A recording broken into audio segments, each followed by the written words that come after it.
right, hey everybody, it's Tyler with the Mississippi Center for Public Policy, and today with me I have our State Treasurer, David McRae. We're glad to have you here. We're glad for the invitation. Appreciate to be here and talk about ESG and some other topics, but glad to be here. Thanks for the invitation. Yes, of course. Yeah, so like he mentioned, we're going to be talking about ESG investing, environmental, social, and governance. So can you first off, just start by telling us what ESG is and It's like you said, it's environmental social governance, and really, in the end of the day, it is a backdoor way for large states and financial institutions to control smaller states and control your investments through things they feel that make them feel better, that don't really work for other states, and have long-term ramifications on employment, pension funds, and investment funds in general. And there's several things, but things that matter about ESG, but it's a moving target. And for example, Nike, Apple, Exxon are all ESG certified companies. So let's start with Nike and Apple. Massive human rights violations, massive environmental problems with their products, not Nike but Apple. And yet somehow they're ESG certified. Exxon had them, Exxon Valdez, so the environmental problem. It's an old company, so it has, even though they're doing green energy things, they are an old company, and this current administration says oil is bad, even though they let them start drilling, working in Venezuela last week. So oil is bad in the United States, not in Venezuela apparently. Yeah. So, but those are problems. But yet Tesla is not on the ESG certified list for whatever reason. Yet they are making electric cars. So somehow they got left off. So I guess the point is the ESG definition is a moving target, and no one really quite understands what makes ESG product ESG. Yeah, there's really no standard or regulation when it comes to ESG. That's right. Yeah.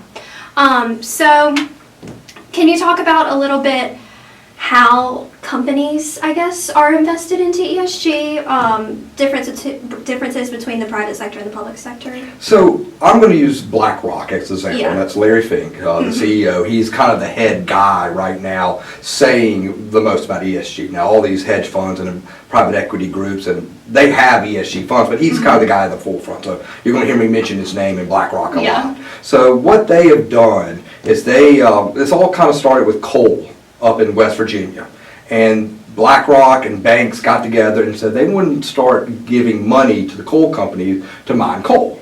And so West Virginia's treasurer up there made a bill, and they now have a list of banks and financial institutions that they'll do business with, and some they won't do with. And this kind of stretches down to Mississippi, where we don't have coal, but we have a lot of oil, we have natural gas, and primarily agriculture. We have and timber. We have 61,000 jobs dependent upon timber in Mississippi. So once they're done with coal, once they're done with oil, they're going to come down here to Mississippi and deal with our agriculture and say that we should not have as many heads of cattle. We shouldn't be able to cut as many trees on our land, or we shouldn't have as many poultry farms. A good example of this is in California, and that's the private companies. But in California, passed a bill not too long ago, and it's going to go to the Supreme Court on the legality of it, was that they have to have a certain amount of ways pigs are raised and shipped to California. Now, California eats the most amount of pork in the United States, but yet only produce 0.13% of pigs eaten in California. However, so this is California telling Mississippi, Iowa, or any other state who grows pigs that they can't send pigs unless they're done a certain way, which costs money, which then leaves the farmer out. So this has become a real problem, especially in Mississippi, where you need money to do these things, and you're starting to have banks saying, we're just not going to do it because we just don't agree with it. And that's the weird part about this. It's not any financial reason they're not doing it. These things make money. Cattle farming makes money. Agriculture makes money. Oil makes money. Coal makes money. They just don't feel like this is something they should be doing. And yet, it's just weird to me. On the state side, on my side, I have a fiduciary duty to make money for the state, to make money for the pension board, the PERS board that I sit on, and college savings, and all the other boards I sit on that I am the fiduciary holder of this money. And when companies are not letting or have these ESG funds, which don't make money, they're about 250 basis points down.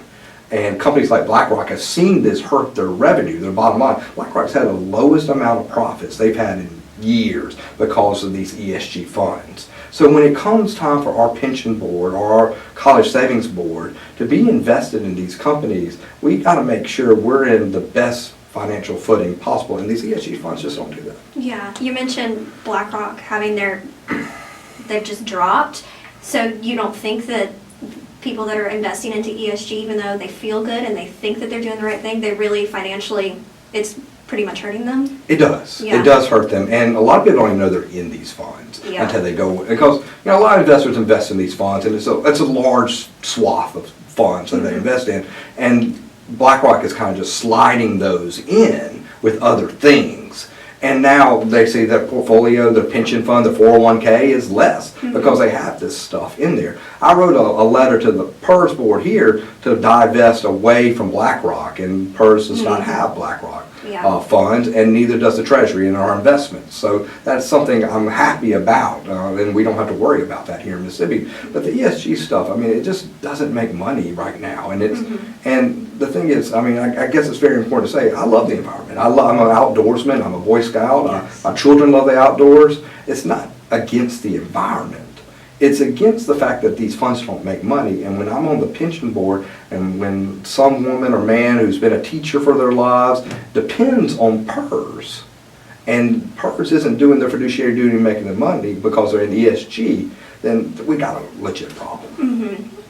So speaking about PERS and the pension board, is there any kind of ESG investing going on at all, or do they prioritize stockholder value rather than ESG causes? There is no ESG. There's no ESG. There is no at all? ESG. We prioritize what makes money in our funds. Awesome. And that is the chief goal Yes. of the pension board, the PERS board, the chief goal of the college savings board, where we have the college savings accounts for kids going to school and whatnot, and PERS, of course, for retirees. The primary job of those is to make sure they have money, so when these people retire or go to college, it's there, and ESG just doesn't do that for them. Are there any regulations that are anti-ESG? Is there any statute set in place that will make sure that this investing isn't going on? We don't have, statewide, we don't have that yet. Yeah. I think some people are working on it probably right now in the legislature, and I'm looking forward to that. Yes. There is a model bill from ALEC that I support in my letter to PERS. I'm going to be supporting the ALEC legislation, and I think I have some friends in the legislature who want to do that. Yes. And it simply states, and this is the best, I think the best, is that we're not allowed to invest in things that don't make money. I mean, if ESG makes money, great, but it doesn't. But if there are things that do make money, then we'll invest in that. Yes. And that's what the model legislation says, and I think that is the right path to go down. Absolutely, absolutely.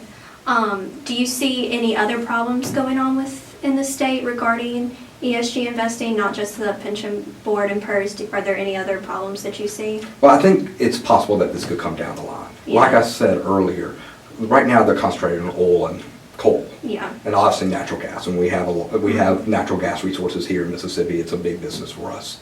But when it comes down to timber or how many heads of cattle, we have a lot of cattle. We have a lot. I told you 61,000 jobs dependent upon timber, roughly. We have a large amount of pork grown in the state. A lot of poultry is actually our number one thing in the state, ahead of soybeans. I mean, it's so surprising to me. But poultry, I mean, they're going to tell you how you can do these things. So when you need money from a financial institution, they're going to not let you have that. And they're going to say, no, because you're not raising your chickens correctly, or you have too many cattle. But it kind of becomes a bigger problem because cattle, we saw during COVID, with just a slight problem, the food supply issue became an issue. Then if you start saying how many heads of cattle you can grow or herd or have, then you have a food supply issue. But cows also produce fertilizer, which helps us grow our crops. So then you have a food supply issue there. One good example of that is in the Scandinavian countries. They have an ESG. The EU has set up ESG with that. Yeah. They have said how much timber you can cut, which has now created a fuel problem.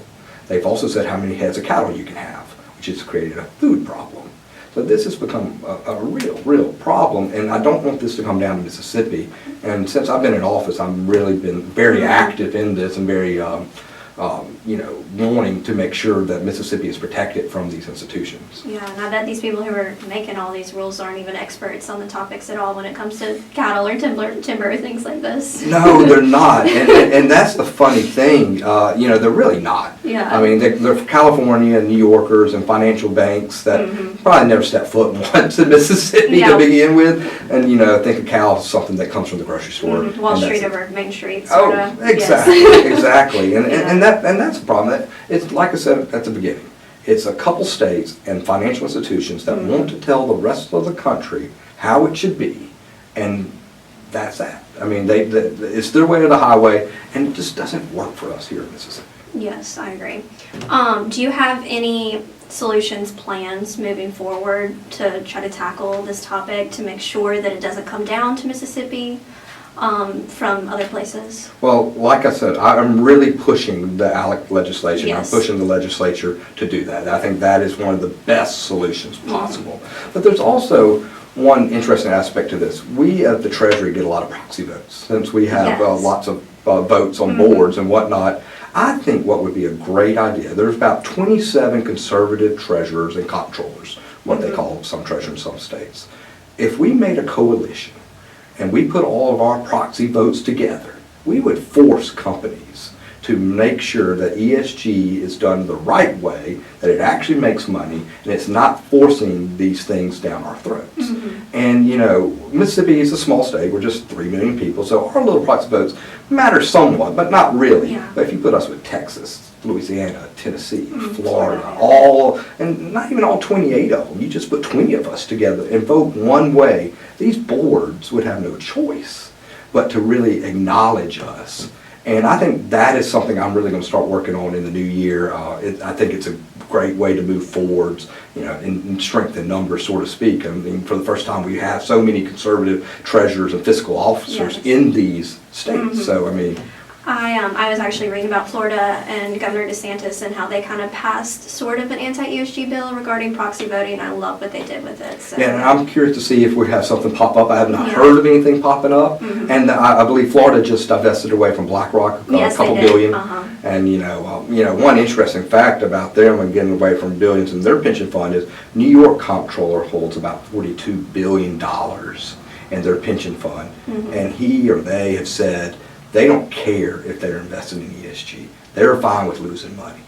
And I just can't believe that. I mean, here I am sitting on PERS, and I'm like, I want to make money for these people. I want to make sure grandma or somebody has a retirement. They worked all this time for the state. They deserve a retirement. But the guy up in New York, or whoever controls it up in New York, $43 billion, and they don't care. And I just don't get that. No, I don't understand. Well, that's kind of all I have. Do you have anything else that you want to mention that I didn't talk about? Well, I think, when I first started this job, no one really knew what ESG was. And I think it's really become a hot button issue. I've traveled the state, I always talk about it, and I think it's something Mississippians really need to pay close attention to. I've said it several times now, but once they're done with oil and natural gas, they're going to come, and coal, they're going to come for agriculture. Because agriculture, they believe, is a massive pollutant. And they're going to come down, in Mississippi being an agrarian state, they will come down and talk, and it will be a problem. And that being our #1 industry could really hurt us. It would be massive. Yes. And number of jobs lost, our economy, would be devastated, I believe, from it. And it's something I think people really just need to pay very close attention to. Yes, well, we definitely will be on board for anything that y'all push. We are very much in support of it. So, All right. yes. Thank you so much for having me. Thank you for doing this interview. Appreciate it.